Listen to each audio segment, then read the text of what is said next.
السلام علیکم ناظرین، اماں کنیز کی ڈائری میں آپ سب کو خوش آمدید۔ پچھلی ویڈیو میں نے آپ کو اماں کنیز کی ڈائری کی ایک کہانی برگد کی بلا کا پہلا حصہ سنایا تھا۔ آج اسی کہانی کا دوسرا اور آخری حصہ آج آپ کو سناؤں گی، تو چلیں کہانی کا آغاز کرتے ہیں۔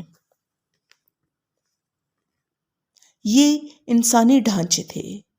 ان کی کھوپڑیوں پر موجود لمبے بالوں سے اندازہ ہو رہا تھا کہ یہ لڑکیاں تھیں جن کو یقیناً یہ اژدہا اس جگہ لے کر آیا تھا، اور وہ بد نصیب دوبارہ اس جگہ سے باہر نہ جا سکی تھیں۔ مجھے اپنے ماں باپ اور بہن بھائی بہت یاد آئے۔ میں رونے لگی، میرا دل زور زور سے دھڑکنے لگا۔ اب کیا دیکھتی ہوں کہ دور سے وہ دیو کا مت سانپ آ رہا ہے۔ اس کے منہ میں میرے لیے کچھ پھل تھے، لیکن میں نے اس کی طرف سے منہ پھیر لیا۔ اس نے اپنی لجلجی زبان سے میرے گالوں کو چھوا تو کراہیت کے مارے مجھے الٹی محسوس ہونے لگی۔ میں دوبارہ بے ہوش ہونے کی اداکاری کرنے لگی تاکہ وہ اژدہا دور چلا جائے اور مجھے اس سے چھٹکارا حاصل کرنے کے لیے سوچنے کا موقع مل جائے۔ اژدہا وہاں سے جا چکا تھا۔ میرے پاس وقت محدود تھا۔ میں اس جگہ کی جلدی جلدی جائزہ لینے لگی۔ مجھے کچھ نہ ملا جو میرے کام آتا۔ میری نظر ان ڈھانچوں پر پڑی۔ ایک ڈھانچے کی ہڈیاں بکھری ہوئی تھیں۔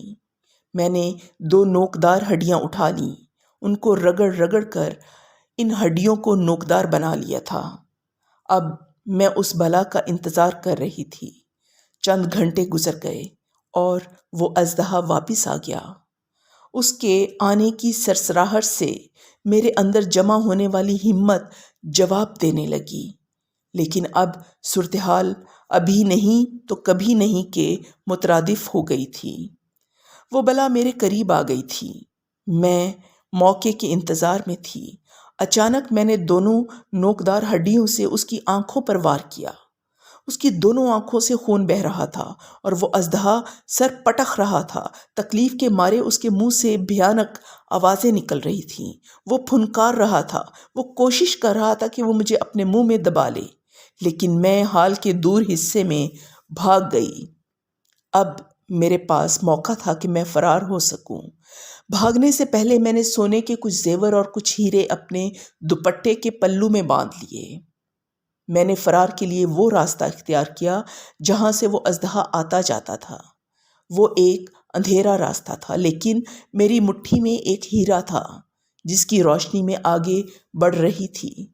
کافی دیر تک بھاگنے کے بعد میں ایک کھلی جگہ پر نکل آئی۔ ہر طرف خشک جھاڑیاں تھیں۔ بھاگتے بھاگتے مجھے گاؤں کے آثار نظر آنے لگے۔ اندھیرا چھانے لگا تھا، جس کی وجہ سے گاؤں کے لوگ میری بدحالی کو نہ دیکھ سکے۔ میں اپنے گھر میں داخل ہوئی۔ ابا کراہ رہا تھا اور اماں اس کو ہسپتال لے جانے کی تیاری کر رہی تھی۔ میں نے اماں کو وہ زیور دیے جو میں اپنے ساتھ لائی تھی۔ وہ زیور بیچ کر ہم نے ابا کا علاج کرایا اور میرے ابا بھلے چنگے ہو گئے۔ تو ناظرین، یہ تھی برگد کی بلا کی آخری قسط۔